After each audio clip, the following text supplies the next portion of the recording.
They call me Bharata. I'm actually from Puerto Rico, from the Caribbean, and I live in the States right now. So I'm just very glad, very delighted to be here at the Sivananda Yoga Farm in Grass Valley, California. Just to finish a nice cooking workshop, a week cooking workshop. Well, the cooking workshop is specialized in Ayurveda. It's actually a 7-day Ayurvedic cooking workshop specialized in the science of Ayurveda.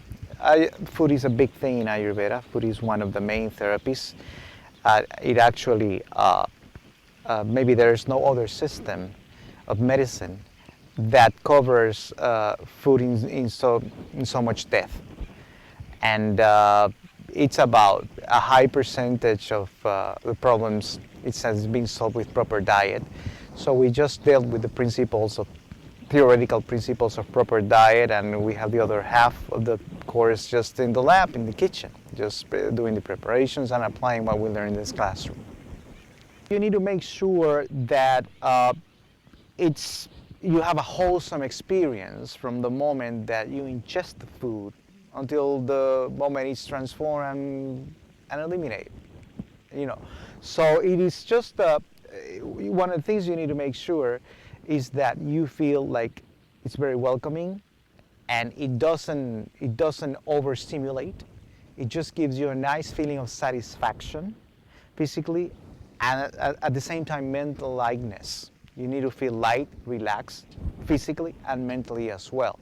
So the processes of tasting the food is very enjoyable. The same way, the process of elimination goes smoothly, and the well-being feeling is kind of a constant, and it leads you towards spiritual practice. It leads you to yoga practice, to meditation.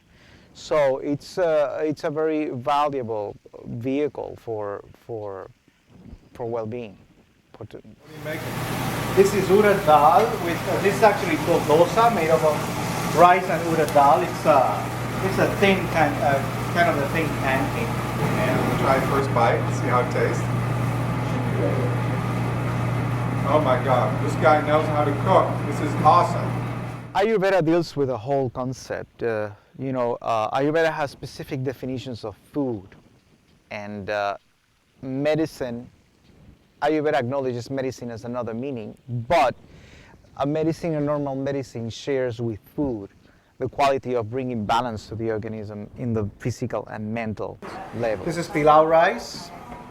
Okay, it's rice with spices, mostly sweet and pungent spices. This is just rice for since this has nuts and almonds and things like that. For people that don't eat nuts, we just prepare plain rice, and we have a sabji here of green beans, eggplant, and butternut squash, and these are the dosas. As part of the yogic diet, Ayurveda can fit in.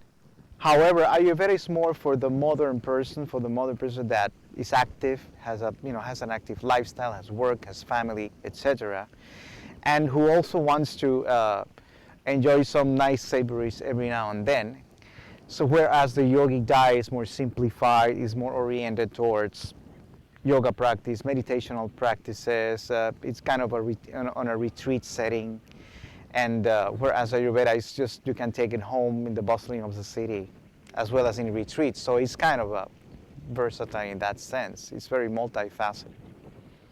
Wholesome means an experience in which you feel physically satisfied, and you feel emotionally balanced, like satisfied too, and mentally at peace. Sometimes you can eat some food items that either can make you feel too full, like you can't move because they're too heavy, they dull your mind, or they overstimulate your mind. And sometimes we have this notion that you need to eat a lot in order to feel satisfied. And even though the mind turns duller or more overstimulated, that will enable you to focus and all these things, Ayurveda covers everything. You can find many of these things in normal health food stores. But there are some spices, some particular legumes or pulses that you only find in Indian grocery stores. You're starting to find most of these things in natural health food stores that we know. Ayurveda was actually systematized in India, but Ayurveda, meaning the science of life, it has been applied wherever there's life around. You see, the thing is that it's been attributed to India. It's because in India it was systematized. It was coupled with the practice of yoga. There is the same philosophy behind all of it that make up what is Hinduism today in a way.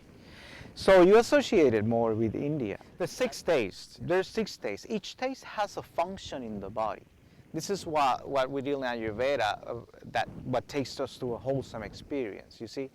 It's kind of each taste has a function in the body, and each taste behave differently according to the stage of digestion. So this is kind of a long topic, but you see, you just can't flavor sweet. But you see, sometimes when we say sweet, we associate it with sugar candy or with lollipop or things like that. Obviously, that's really like sugary. But that's not necessarily sweet. You know, in Ayurveda, there are terms like that go specifically with what it means and what it does.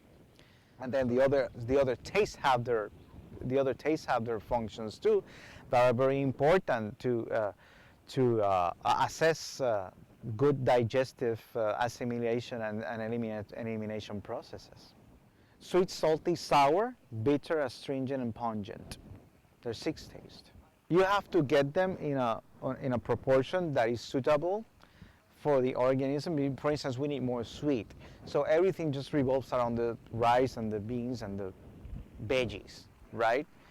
But you put spices that will counter the exacerbating effects, the too much growing inside, too much putting on weight, for instance, of mass. So actually you counter it with reducing tastes, like bitter, astringent, pungent, and the building taste, where it's sweet, salty, and sour.